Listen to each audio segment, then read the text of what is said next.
This episode is sponsored by BetterHelp. The holidays are over, the decorations are down, and suddenly everything feels a little empty. It's normal to feel the winter blues after the holiday excitement. January, February, and March are by far my least favorite months of the year. It's cold and dark, and I have to get some extra vitamin D on board. I also need to keep my regular scheduled appointments with my therapist. So if you're feeling that post-holiday funk, I definitely suggest you checking out BetterHelp because maybe it's time to talk. You might also be one of those people like me who makes New Year's resolutions and you get super motivated. So maybe you need someone behind you to hold you accountable and come up with a plan to meet your goals. BetterHelp is super convenient, totally online. You have a therapist right at your fingertips whenever you need them. So head over to betterhelp.com/wifeofcrime1 to get 10% off your first month. That's betterhelp.com/wifeofcrime1 for 10% off your first month. This episode is brought to you by Shopify. Do you have a point of sale system you can trust, or is it a real POS?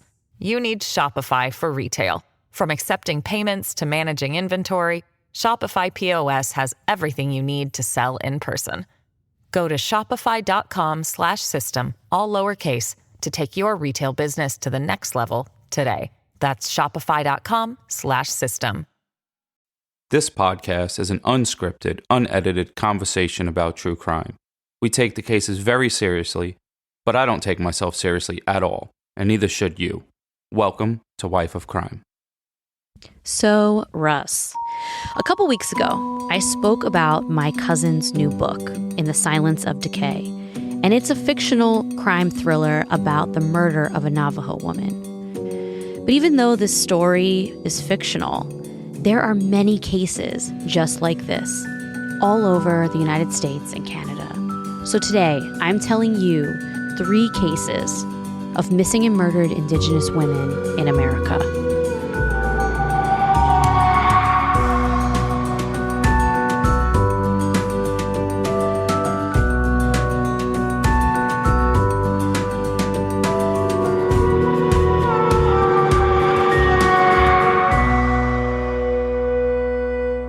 Hello, everyone. Welcome back to Wife of Crime, a true crime podcast where I tell my husband, Russ, true crime stories and he reacts to them. What's up, folks? It's your boy, a.k.a. Your boy, Russ. Russ. Oh, I'm Russ. a.k.a. I forgot my name. a.k.a. Styling and Profiling. a.k.a. I didn't have that many beers yet. And I'm Jess, and we're back for another week. Coming out a couple days before Christmas. Christmas is here. And you know, I'm not a big fan of Christmas, but he's not. He's a bah humbug. But I'm alive. He's alive. I'm dead. Every time you say that, I think of that. Me too. I'm alive. I'm dead. I'm alive. So you started out with a wheeze very early into this podcast. I did. So last week, I posted on our story about the fact that Zac Efron has now gotten a star on the Hollywood Walk of Fame. And I put how proud you are of him. And it was the most engagement we've ever gotten on a story, I feel like. It literally blew up. We had probably 2,500 messages of laughs. You know, everybody keeps tagging me in the Zac Efron stuff. Mm-hmm. He looks like Lou Ferrigno without being green. If you have, for all you young folks, go look up Lou Ferrigno, the Incredible Hulk, and his new movie, Zac Efron with the hair that looks like hay. The wrestling movie. Yeah, it looks like it's going to be good. You can't deny it, Russ.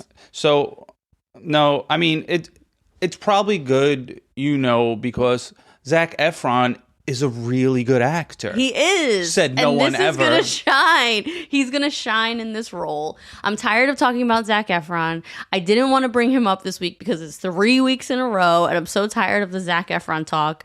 But you just want to look at him. That's what it is. I don't want to talk about him. I want to stare at his body glistening. But when everyone tagged you in that, and also the story had the most engagement ever, I had to bring it up because it cracked me up. It's now become a huge joke. We should make merch with Zac Efron's face on. I would just, I guess me and Zac Efron have to be friends, but I would just like to say, everyone that tagged me in all that Zac Efron stuff, you are pieces of shit. Well, something fun that happened this week when we were at physical therapy is that Russ's physical therapist challenged me and him to a plank challenge. And Russ was talking, of course, in true Russ fashion, he was talking so much shit the whole time. He was like, of course I can beat you. And she said, but yours are modified planks, Russ, maybe not. He was like, no, I can still beat her. I could last for minutes and minutes and minutes. I said, listen, I could stay here for probably about 3 days if I had to, if anybody wanted to challenge me. If I was doing it alone, I'd probably stop because I get bored. Yeah. But she had a stopwatch, and I said, your stopwatch doesn't have enough batteries to last as long as I could last in this plank. It's true. He did say that. So I took the challenge because, I'm fit too, ish. It's kind of, it's an ish at this point. Yeah, Fit-ish. Fit-ish is good because you're fit, but sometimes some body parts are still thick-ish. Oh, okay. Well, I took you up on the plank challenge. I lasted 90 seconds and then I fell over. And you lasted for a really long time. I lasted so long. Like minutes. That I fell asleep. I got so tired. I took a nap up there and I just woke up still planking. Well, what it taught me was, for all of you who are new here, the last 2 years, I did a challenge starting January 1st on our sister page that I made on Instagram called Stay Fit _Stay Alive. And over there, I just post stuff about my own personal fitness journey that I went on last year. And I do challenges. So 2 years ago, I did the C25K running app. And I had a bunch of listeners doing it with me. And then last year, I did a push-up challenge. And I had a bunch of listeners doing it with me. You guys should check it out. I mean, it is a mirror of Jess's fitness life. Where it's really strong at times, but inconsistent. So you may have not noticed a post there in a while. Well, also, our life got thrown upside down. The last post I made was literally 3 days before your accident. So I haven't posted on there since then, but I am going to be posting on there again because I am going to get myself back into a good place with my nutrition and fitness and just like being healthy. Especially now, everything I've learned this year, I know that I don't have any excuses because I have Russ here who went through a life-threatening, life-changing accident and still gets through the day, and he's so strong. So I have literally zero excuses at all to not work out 3 times a week for 30 minutes. I have no excuse. So, and neither do the rest of you. So get your ass off the couch or stay fat and don't get kidnapped. We always have that portion of us. Yes, there is a lot of people. One of our listeners made that hashtag up. Stay fat, don't get kidnapped, because we kept saying stay fit, stay alive. And that's a good one, though. It was stay really fat, good. Don't get kidnapped. It was pretty funny. So if you're interested in getting motivated for the new year and you want to join my challenge, I had a group of people with me last year and the year before. I'm going to be doing it. It holds me accountable because I have to post. And this year we are doing a plank challenge for 30 days. I'm going to figure out how I'm going to structure it. But once I did that plank next to Russ, I realized how hard they are, A, and B, how bad I am at them. So I'm going to do that as our challenge if you're interested. And at the end of her plank challenge, it'll be like a video game. You could go against the plank boss. The final boss. And if you can beat me, you have won. So we'll go live. Everyone will go live on like a Zoom call. No, I was just thinking about crushing you. I was thinking about crushing all our listeners. They're cool.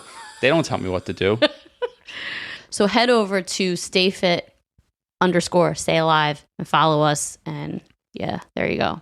All right. So as everyone knows, we have a Patreon. Mm-hmm. And over there, we do true crime and chill episodes, which we have a buttload, as someone once said, or an ass ton. Or you said ass ton. Ass ton. I knew it was something with a butt. And we got a bunch of episodes over there. And you can be a Patreon. And if you become a Patreon, I will shout you out. Yep. So this week's Patreons that joined are, we'll start off with Tyler. Forgot your name. Shout out to you, Tyler. But I missed the entire summer, so I'm back. Iris, Madeline, Tracy, Mike, Kaylee, Brooke, Jennifer, Katie, Coral, Kat, Doc G, Gail, Ashley, Victoria, Amber, Kim, Tina, Sammy, Skimpf? Skimpf? I think it's ski, motherfucker. Ski, MF. You got to put some spaces. Come on, son. So, shout out to you guys. Cheers. Let me get this beer. I got to open one hand. Cheers to you guys. I have to open my beer with one hand, too. She's going to break a nail. Thank you. Thank you so much, everybody, for joining the Patreon. We love you guys. And back to the regularly scheduled program of go over to Apple and leave a review, because that's the only place we could see reviews, and I do a review of the week from there. Mm-hmm. So this week, I decided to be like a DJ. Oh. I went digging in the crates. Oh. I just started scrolling through 1,000 and... So you went like way back. Way back. I think like that's like Red Alert used to say that or some shit. He used to do... You know what's crazy? Speaking of way back DJ and stuff... On Hot 97, when I was young, that's like the number one station for hip hop in New York, or it was. I don't know. I don't listen to the radio no more. Who does? That'd be weird. But they used to play the old school at noon, and I used to hate those songs. Yeah. But the old school songs are now my jams. They're the songs on my playlist. You're an old head. I am an old head. And I don't care. Fuck these little chumps. So I dug in the crates, and I went a year back. Whoa. This one is from H. Malar. I hope I didn't read this one already. Best podcast ever. 5 stars.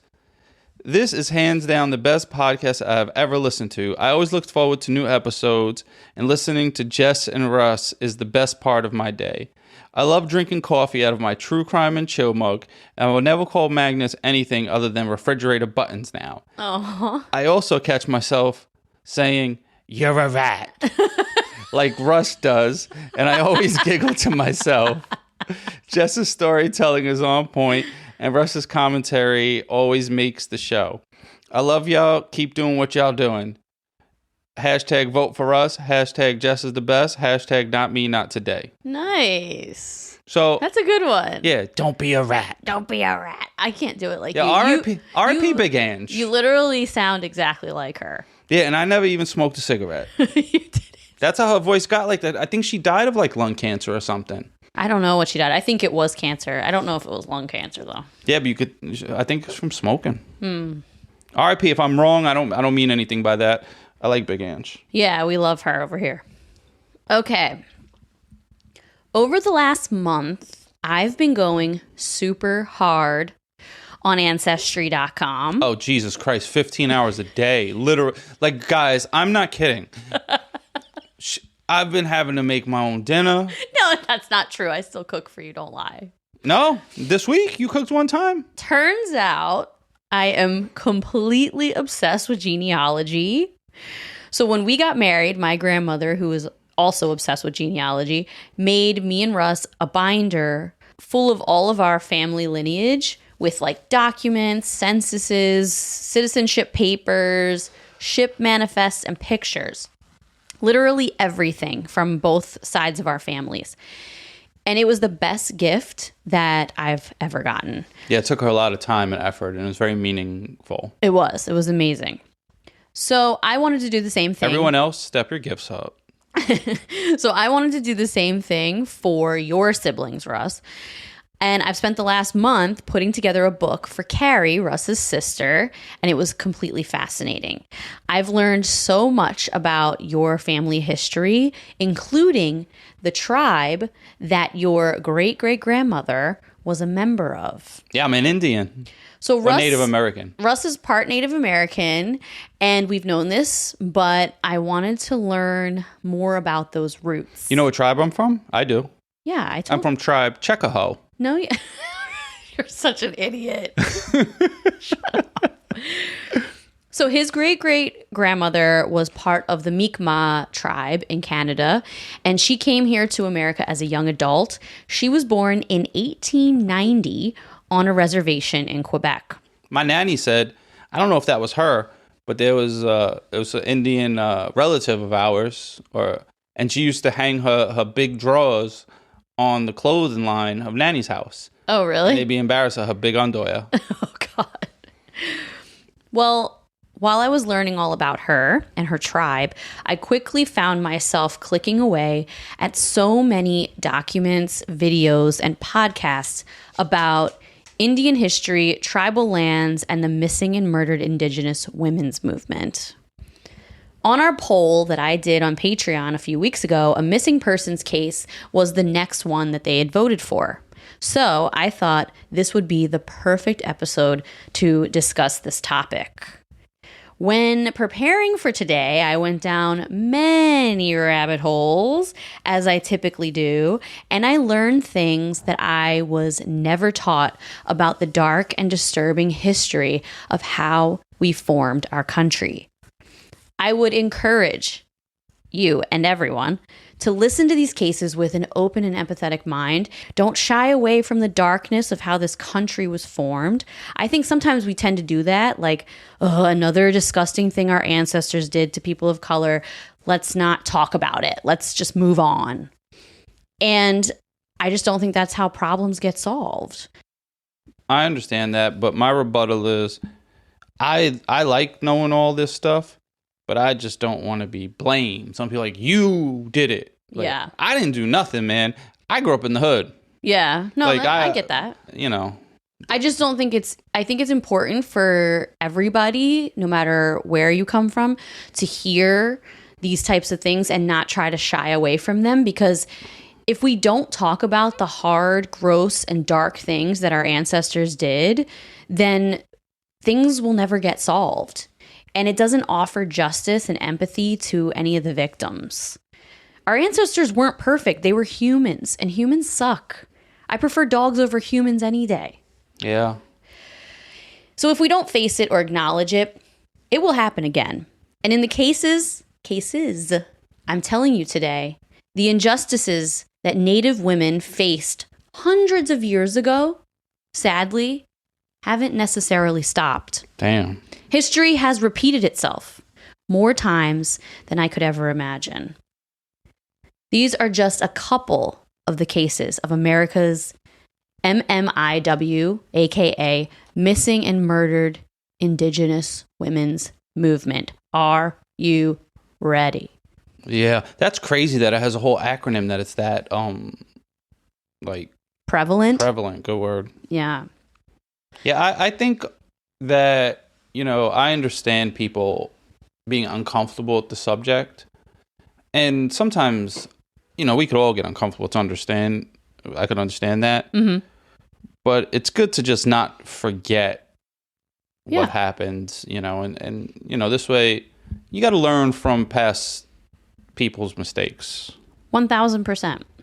When I was a little girl, I absolutely loved.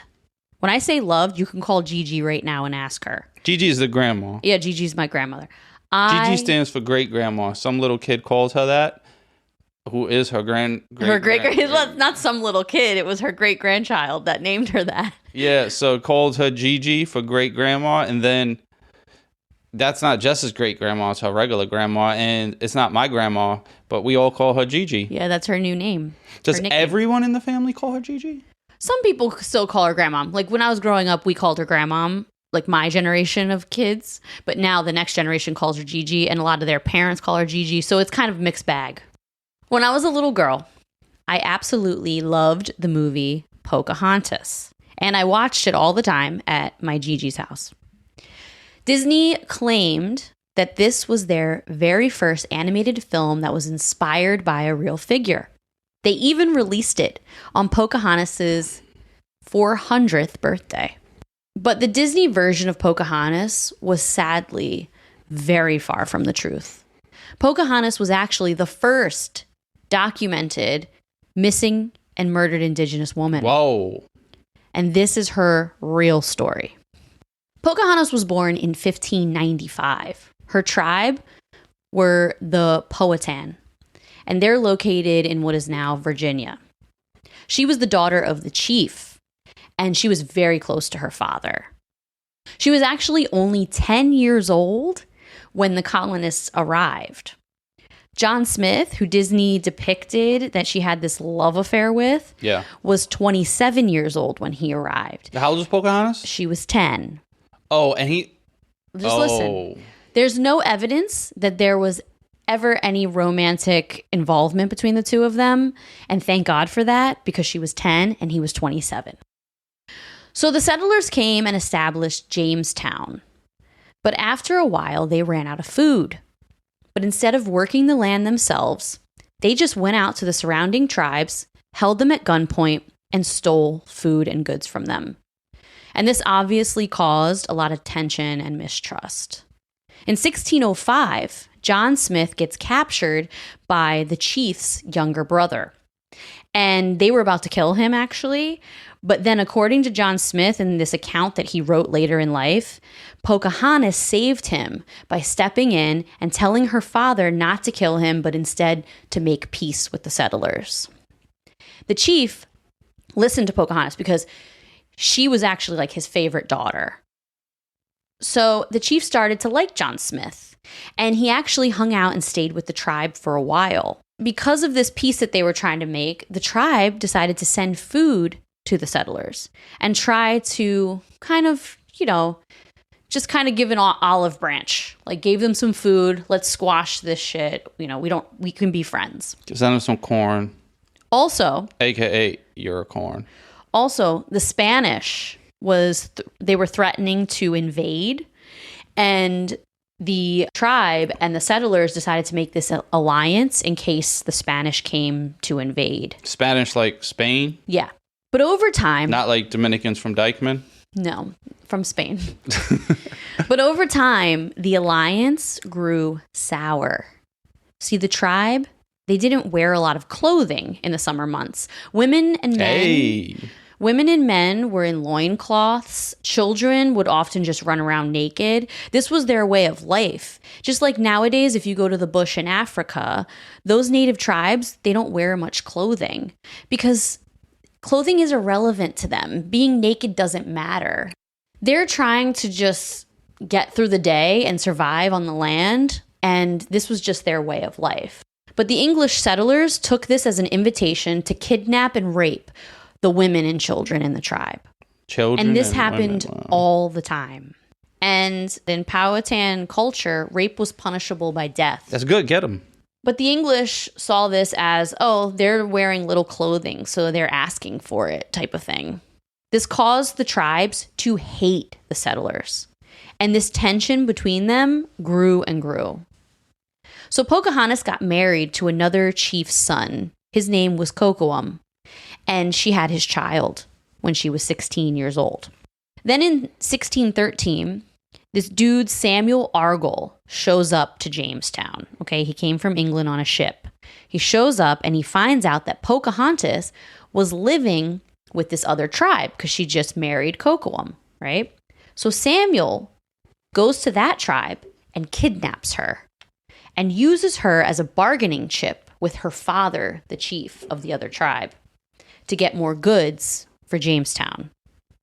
She's held captive in Jamestown and is continuously raped by the men there. Whoa. She is then forcefully converted to Christianity and betrothed to a man named John Rolfe.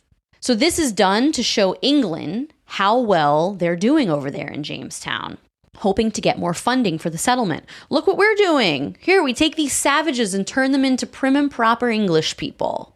Like, it's so disgusting. They completely strip her of her heritage and culture. They change her name to Rebecca, take her over to England, and show her off to raise money for the colony. In England, Pocahontas ends up seeing John Smith, and she goes off on him in English. She learned English. So by then, she knows it pretty well. She goes off on him when she sees him. She's like, my father liked you. I saved your life. I can't believe that you would let these people do this to us, that you would let them kidnap me and bring me over here. You failed us, pretty much.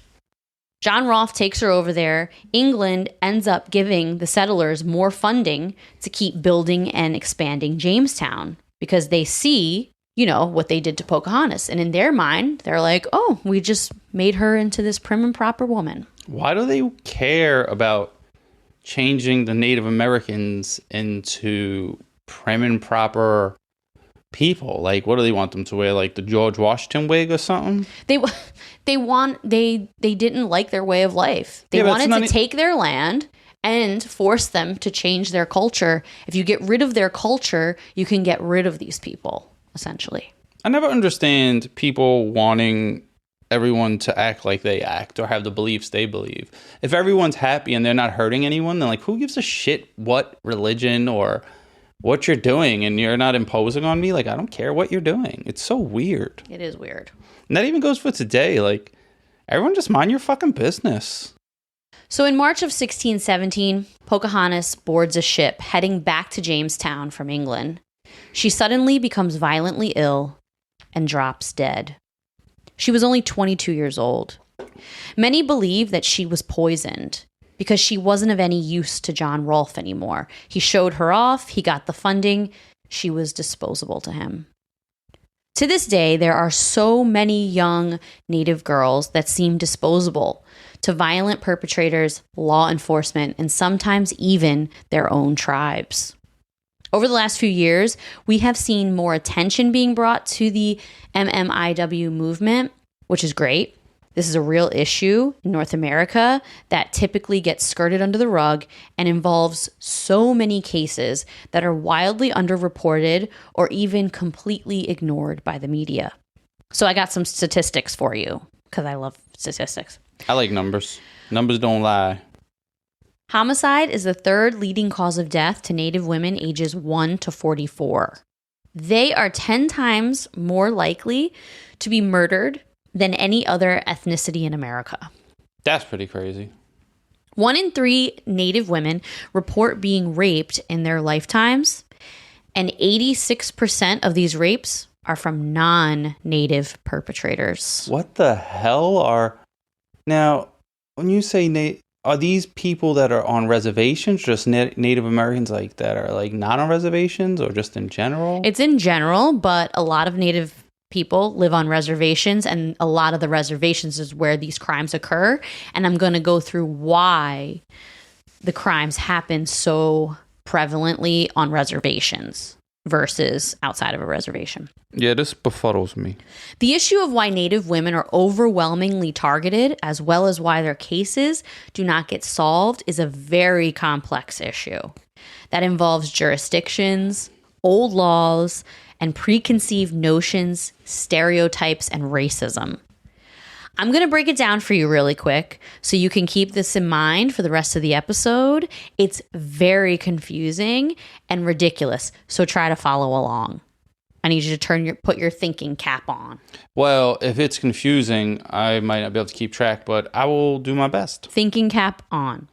So Indigenous lands, are both sovereign and dependent land, which means they are allowed to govern themselves. The U.S. government recognizes Indigenous tribes as distinct governments, and they have, with few exceptions, the same powers as the municipal and state governments to regulate their affairs. So they're like their own little country. Kind of. But they get overruled by the American government, right? By federal law. So they are independent in that they can govern themselves. However, they are dependent, and yes, they can govern themselves within the tribe, but they're controlled by federal laws. Okay. Now, this was put in place in 1885, but it wasn't until the 1970s that they could even vote. They didn't have the right to vote in this country until the 1970s. So for 85 years, they were controlled by a federal government that they had no say in electing. Then the Indian Civil Rights Act of 1968 made it so that the tribal governments, they can't prosecute violent crimes for more than $5,000 fine or 1 year in jail. So if a Native man rapes a woman, they can only sentence him to 1 year in jail. If a non-Native person is involved in a crime, they can't do anything to that perpetrator, and they have to hand the case over to the federal government and hope for the best. Then in 2010, they amended it and said, okay, now you can prosecute a Native person to the full extent of the law, but no non-Natives. You still can't do anything about non-Natives. So now, in a place like Bighorn County, Montana, which is considered a hot zone for crimes against Native women, this is literally like ground zero for the MMIW movement because so many cases happen here. This is what a victim's family will face. Okay. Bighorn County Sheriff's Department has jurisdiction over the county, which the reservation is in. However, on the actual reservation, they don't. The BIA, which is the Bureau of Indian Affairs, has the jurisdiction over the actual reservation. Okay. So a crime occurs on the reservation, the BIA shows up first, and they need to assess the following things. Is the victim Indian or not? Is the prospective perpetrator Indian or not? Is the location where the crime occurred on the reservation or not? Oftentimes, all those questions can't be answered. What if a Native woman goes missing and is last seen across the street from the reservation, right? Or last seen with a Native person, or last seen on the reservation with a non-Native person. These women will then fall into this weird Bermuda Triangle type situation where no jurisdiction wants to take their case, or they say, oh, this isn't our jurisdiction, I can't take it, because the factors don't all align. Damn. And when we were growing up, Bermuda Triangle was one of the scariest things, and no one talks about that anymore. Can't believe that's what you got out of this. But it's true. Focus. Do you remember? Yes, I remember thinking the Bermuda Triangle was like, so oh my scary. God, it's like a black hole. And now we got like GPSs and stuff. Nobody just falls in that ocean. Well, the Bermuda Triangle type situation that I'm talking about is the black hole that these women fall into because there's all these jurisdictions and nobody wants to take the case or work the case responsibly, or they blame each other's jurisdiction. So this creates lawlessness in these communities. It allows predators to have easy access to vulnerable people, knowing that it's very hard to get caught there. Does this still go on today, or is this old? No, Russ, this is happening now. This is what happens right now in Bighorn County, Montana. A family that knows this horrendous process all too well is the family of 18-year-old Kaysera Stops Pretty Places. Isn't that a beautiful name? Kaysera Stops Pretty Places. I thought that was a store. No, that's her name. Isn't that beautiful? I thought it was Kaysera Stops and Pretty Places is where she was at. No. Stops at Pretty Places. Yes. Huh. 18-year-old Kaysera Stops Pretty Places was a very active young lady with lots of friends. She ran cross country, played basketball, and had performed in several plays at Hardin High School, near the reservation in southeastern Montana where she grew up. She was a member of the Crow and Northern Cheyenne tribal communities in Montana. So both tribes have reservations in Bighorn County. On August 24th, 2019, okay, just a couple years ago, Kaysera was last seen alive in Hardin, Montana, which is like a rural town that is considered a border town right outside of the Crow Reservation. She went out that night with two of her friends to celebrate her 18th birthday. She lived with her grandmother, Yolanda Fraser, in the Muddy Creek area of Northern Cheyenne Reservation. But on the night of August 24th, Kaysera never came home. She was supposed to go see her mother the next day and talk about a trip they were taking to North Dakota. She never showed up to her mother's house either. And she wasn't replying to any of her grandmother's text messages, despite the fact that they were usually in contact all the time. And she always had her phone on her. I mean, she's an 18-year-old girl. Of course, she has her phone on her all the time. Keep in touch with your grandmas, folks. On August 25th, her aunt attempted to report her missing to Bighorn County Sheriff's Department, but was told that there was a mandatory waiting period before the report could be filed. And we learned from this podcast that is fake. It is. It's bullshit. So you need to say bullshit. But if you tell them bullshit and they don't file the report, it doesn't matter. But also, what does filing a report do? Does that get people out there looking? Because that's what we really want. Yes, that's what it's supposed to do. So that is bullshit in Montana. Anyone under 21 is considered a child.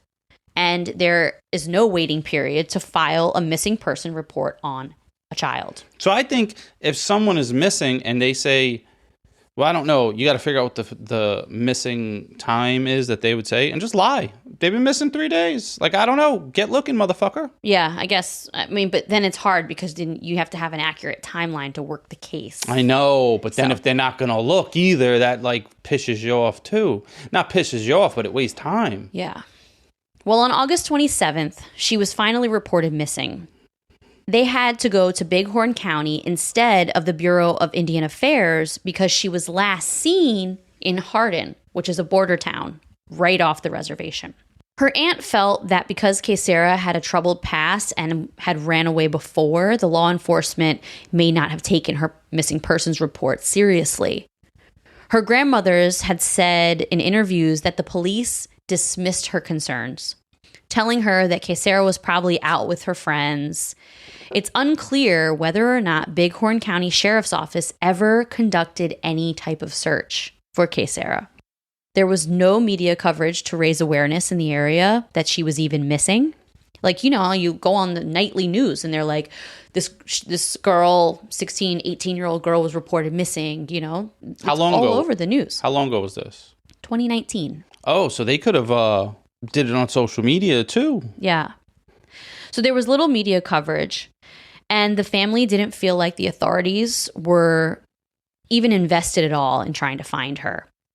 The sheriff's office also failed to distribute missing persons flyers around the area for Kaysera, which may have helped identify her during the days after she disappeared. 5 days after she went missing on August 29th, a jogger discovered Kaysera's decomposing body in the backyard of a home in the same neighborhood where she was last seen. Oh, shit. Just laying there? Or She was it like buried? literally laying out in the open in this person's backyard. That's some sick shit. In a regular neighborhood. Okay? The yard she was laying in was 300 yards in measurements from the reservation. The man who owned the home was in a different city purchasing auto parts that day and apparently didn't know Kaysera at all. Kaysera's aunt arrived at the crime scene and asked to see the body in case it was her. Yeah. However, the body was already bagged, and the Bighorn County Sheriff's Office told her on the scene she can't see this person's body. They don't know if it's her. They're not going to let her identify. How would they know it's her if no one identifies it? What the hell? It's backwards. I have no idea. On September 1st, Kaysera's mother and grandmother traveled to the local mortuary where the body was being held and requested to identify it there. But the women were told that it wasn't Kaysera's body. Well, you would be happy that it's not, because then you still have some hope because it just happened, but you'd want to know for sure. Yeah, that's true. So they continued searching for her for the next 10 days. On September 11th, authorities finally confirmed, using dental records, to Kaysera's family that the body found in the backyard in Hardin was her. The coroner reported that Kaysera had died on August 26th. The death was ruled suspicious. Kaysera's body was badly decomposed, and the authorities said that they found no evidence of illness or injury, but they couldn't rule out asphyxia. They couldn't rule it out, but they can't say for sure it was because her body at that point was severely decomposed. As weeks turned to months, the family continued to pressure law enforcement to investigate the mysterious circumstances surrounding the teen's disappearance and then her death.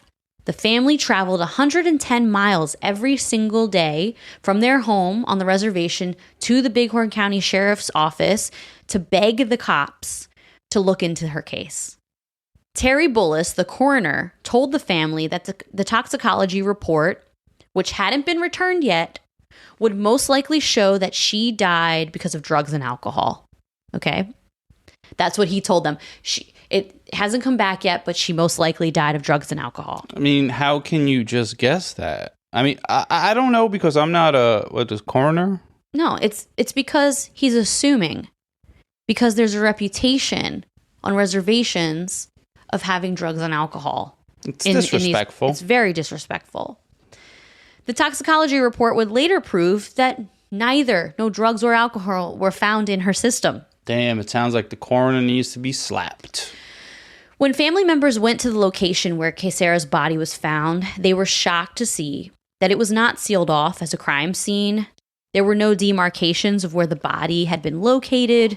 A neighbor stated that he witnessed an officer taking Kaysera's phone out of her pocket and charging it so that her family could be contacted.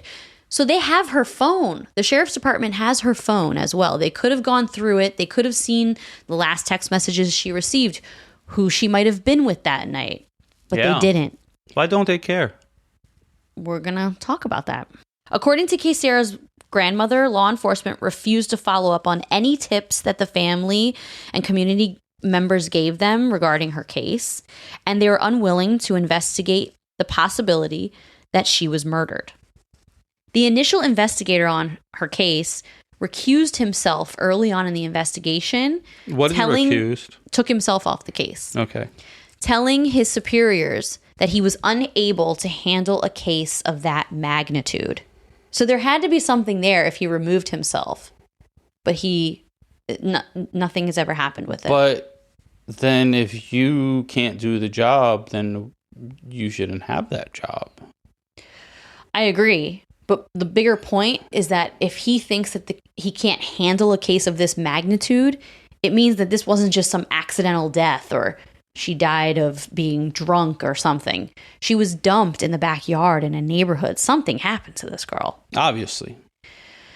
Then Terry Bullis, who is the county coroner, as well as the only mortician in the area who owns the only funeral home in the area, which should be considered a conflict of interest, but isn't, cremated her without her family's consent. No way. He did. He cremated her without her family's consent, and the reason we know it was without their consent is because in their culture, they don't believe in cremation. They don't believe that if you're cremated that you cross over to the next life. That is against their religion to cremate. Damn. So this asshole just did it. He just cremated her without consent from her family. And to this day, he has never been charged for this as a crime. Is it a crime, though? I don't know if it's a crime. 100% it has to be a crime. What would the crime be? It has to be in the book. It may be something that you don't like, but it might not be a crime. You don't think it's a crime to do something to someone's body without their family's consent after they've died? After it's given to him, is it a crime if he cremates them? Yes. It should be considered a crime. Should be. Neither one of us know. If any of you guys know, hit Jess up at Wife of Crime Pod on Instagram. Whether it's a crime or not, Russ, regardless, it's the most disrespectful thing that you can do to cremate someone's body knowing, because he lives in Bighorn County, he's around Native people all the time. Like, I'm sure it's very common knowledge that they don't believe in cremation, especially if he's a mortician. It's wrong. I was just curious if it was by the book, the law, illegal. Wrong and illegal are two different things. Yes. Okay. You're right.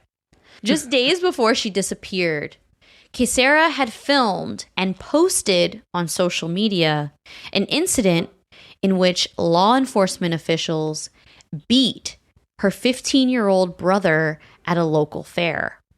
The boy was wheelchair bound at the time. What? They beat a wheelchair kid? And several officers involved in the incident were Bighorn County deputies. I can't think of nothing worse. And she posted a video of her brother getting beat while in a wheelchair by these officers. There's nothing anyone could do in a wheelchair. Well, there is something, but there's pretty much no excuse for beating someone in a wheelchair.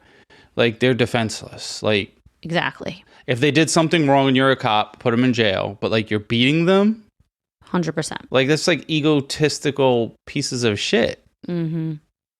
Other details about the situation are unclear, but the footage posted by Kaysera led to the U.S. Attorney's Office Civil Rights Division investigating these officers and reprimanding the officers involved. There is reason to believe that one of the deputies under investigation by the U.S. Attorney's Office in the situation with her brother was the responding officer on the scene when her body was found. So one of the people that beat her brother was the responding officer. To her body being found. But she was so decomposed that he couldn't recognize her anyway. They had her phone. She probably had her wallet and her ID. She was 18. I wonder if they went through the videos and saw the video. Maybe they could have gone through her phone. To this day, Kaysera's family continues to fight for justice, to try and bring awareness to her case. The Bighorn County Sheriff's Office claim they have interviewed witnesses, although have never interviewed the family or discussed any details about her case with them. That's where her case stands today, 4 years later. Oh, that's it? It just stops? But now they can't, they can't search her body for evidence or DNA because the dude burnt it. Exactly. Like, it's completely disgusting and unjust. And this family will never probably have answers. No, because it seems like they didn't comb the area for evidence or nothing. Nothing. They did nothing. Did they ask? I mean, the body could have been dumped on anyone's property. Obviously, they asked the property owner. Yeah, they interviewed the property owner. He just wasn't even around. It didn't even matter. He probably had alibis. You said he was out of state. Yeah, he wasn't out of state, but he was in a different city. Yeah, like he was doing something else, and it's crazy. It just ends there, and this family has zero answers. This was only 4 years ago. 4 years ago. Damn. There are so many cases like this. You guys already know because we have been talking about them for a while now. Via Hemp is by far one of our favorite sponsors we've ever had, okay? We use their products all the time. Maybe you're a little like me. You're a little anxious. You have a hard time settling down. You're kind of wound up a lot. If that's you, Via Hemp products are for you. Check out their website. You will find something that speaks to you. Maybe you're like Russ. You have a hard time sleeping because you have bad nerve pain or chronic pain. Then Via Hemp is for you because their gummies will help you get some quality sleep. Maybe you're looking to have a really good time. Maybe you just really like edibles. You want to laugh. You want to get the munchies. You want to watch a movie and have a really strong belly laugh. Then Via Hemp products are for you, okay? They're literally for everybody. So head over to viahemp.com, promo code wifeofcrime1 to get 15% off your first order. That's VIIAHEMP.com, wifeofcrime1 for 15% off your first order. Last year, Save More Money was the most popular New Year's resolution in America. Clearly, a lot of us feel like our money is slipping through our fingers. Well, I don't know about you, but I'm not the best saver, and I don't know much about investing until I started saving and investing with Acorns. Turns out you don't have to be an expert at all because Acorns will recommend a diversified portfolio that fits you and your money goals. And I always thought that when people say, ooh, I invest in stocks, that they had a ton of money or something. Well, you don't need to be rich. Acorns lets you invest with the spare money you've got right now. You can literally start with $5. And you know you guys are spending that at Starbucks on these fancy lattes. So skip the coffee and invest with Acorns. You don't even need a ton of time. Like, you can just sign up and start investing within 5 minutes.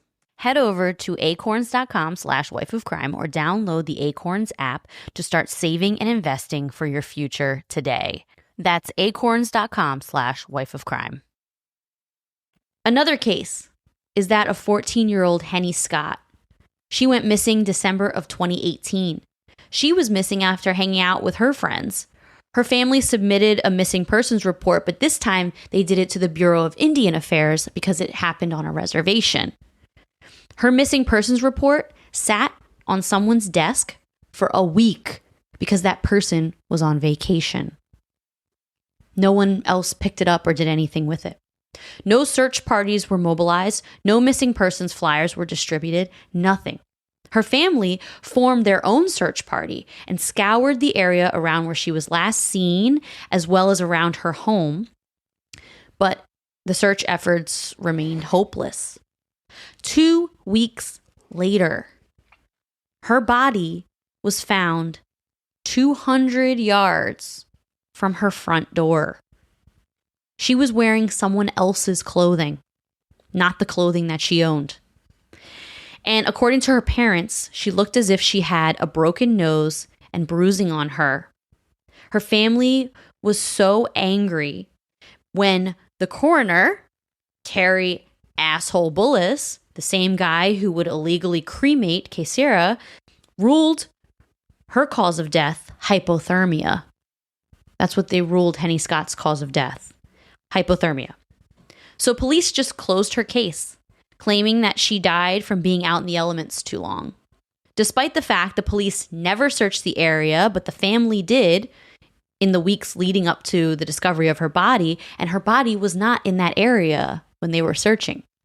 From where she was found, you can literally see her front door. Wow, she was so close to home. So close to home. I wonder if maybe what happened to her was far away and she was trying to make it home and she just never made it. That's a possibility too. It's a possibility, but when you're that close to home, like, it's just, and you're not wearing the clothes that you own, you're wearing someone else's clothing. I don't know, that's a tough one.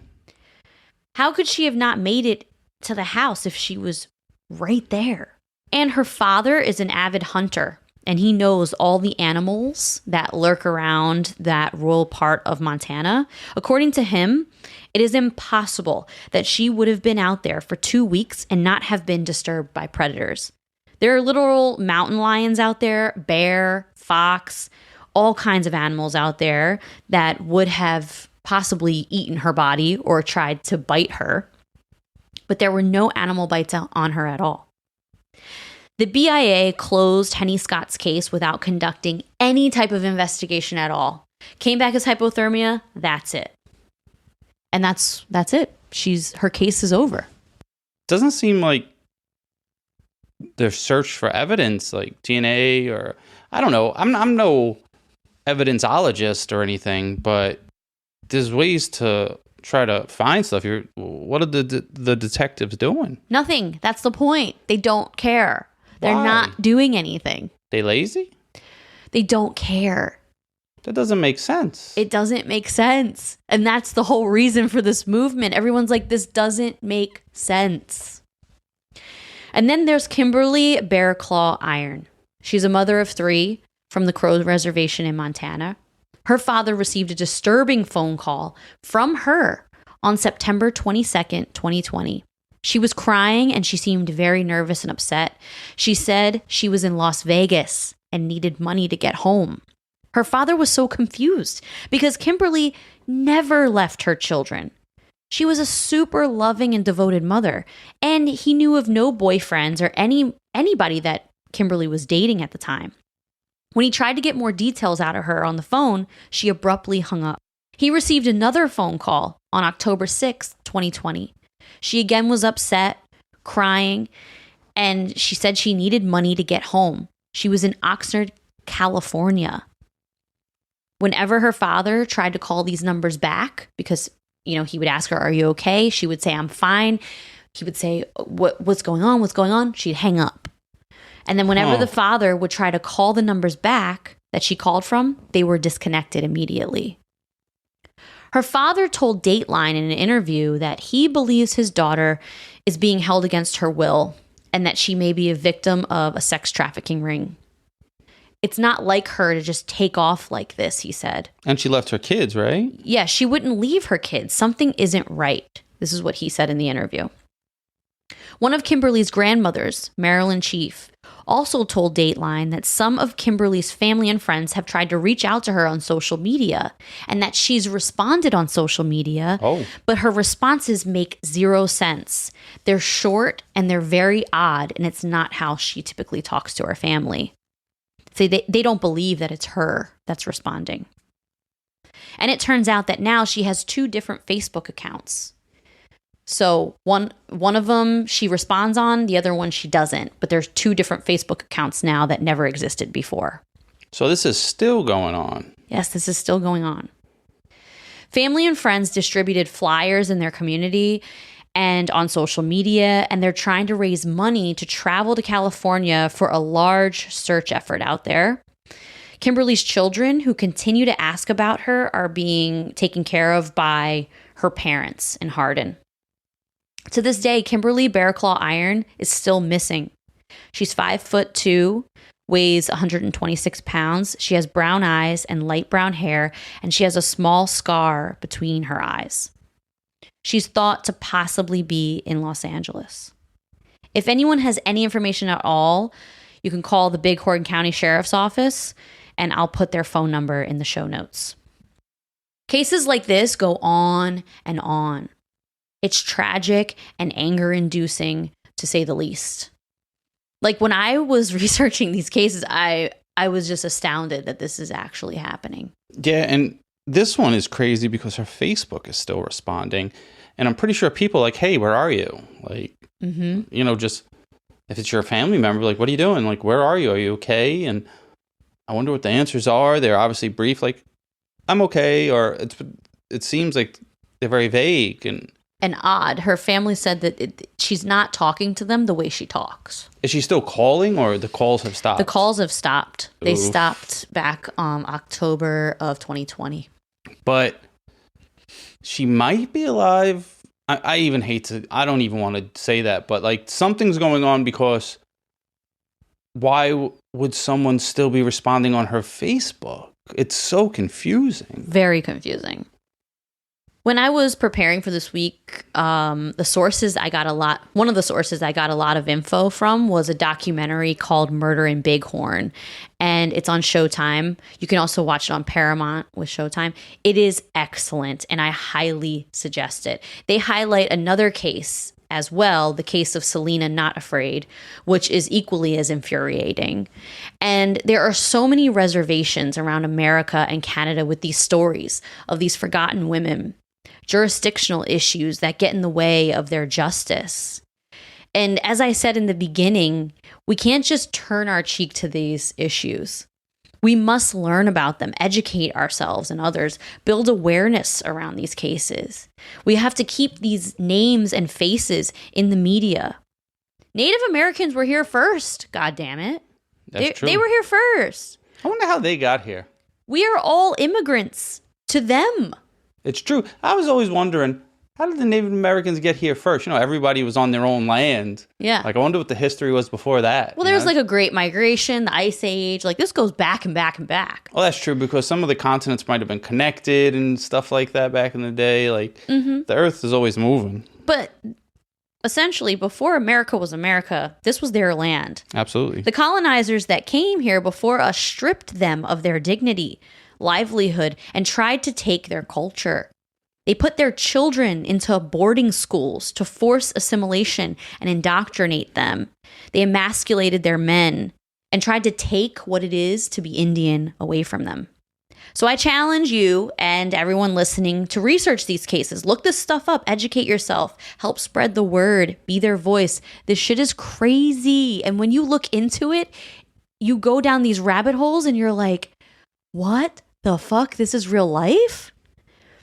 400 years ago, Pocahontas was a 22-year-old missing and murdered Indigenous woman who never received justice. And there have been countless women after her.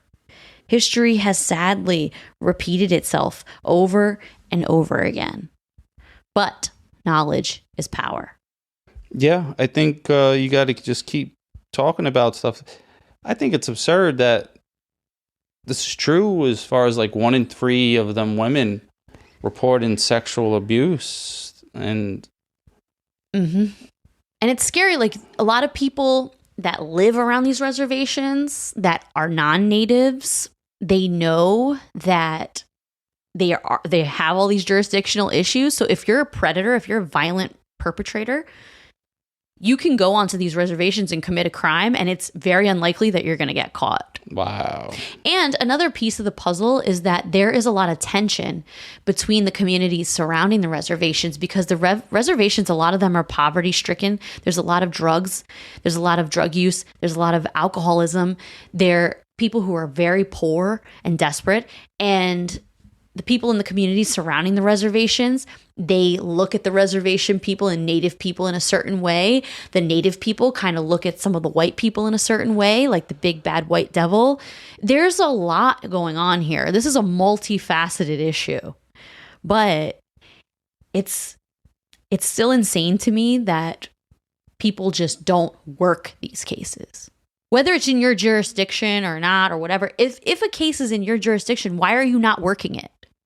It doesn't make sense. Jurisdiction lines, like, sometimes seem stupid. But I guess, you have to have an area where, like, hey, I work this area, you work that area, because someone's area can't expand forever. Like, hey, that's 100 miles from me, so.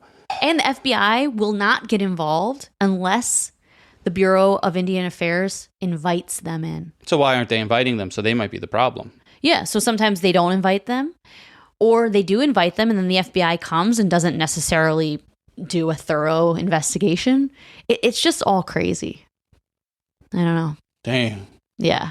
I wish I had a solution for this. Well, obviously the solution is to investigate the crimes as you would investigate any other crime. But there's no way to make this happen. Not from here. Well, we could talk about it. I did.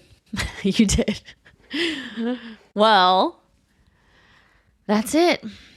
This wasn't a very Merry Christmassy episode, but it was important. Yeah, that was like 4 stories. It was a lot, yeah. Yeah, and it wasn't very merry. Wasn't very merry, but this is true crime.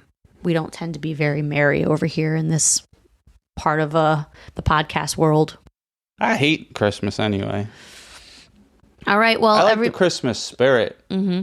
but I don't like the gift giving and the pressure of it. Yeah. Like, it's cool to get together, but like, we have people coming over for Christmas, and if I didn't get anyone anything, people would feel bad. But someone wanting your company is the most important of all of that. So That's true. you know, so with that said, don't buy any relatives anything, folks. Just spend time together. Yeah, just hang out. Well, I hope everyone has a wonderful holiday. If you celebrate Christmas, have a wonderful Christmas. And we will be back at you in 2 weeks. And it will be 2024. Oh, dip. And if you're interested in following me on Stay Fit, Stay Alive, go over there. We will be starting our challenge January 1st. And to prepare for my challenge, I will be rereading David Goggins' Can't Hurt Me, because it helped me so much last year. And Jess Goggins is coming back. Make sure you go to wifecrime.com and check out the merch. We got some cool ass shirts. Mm-hmm. We got the Not Me Not Todays. We got the beer and wine shirts. We got the Wife Crime It's Aight shirt. Yeah, I like that one. We got the Vote For Us stickers, which I made originally as a joke. So I was like, no one will order it, but it'll be funny to just put it up there. People have ordered Vote For Us stickers. Yeah. Shout out to you guys, which is pretty dope. Yep. And And that's it. And we will talk to you later. Happy holidays and have a beer for me, folks. All right. Bye. Peace.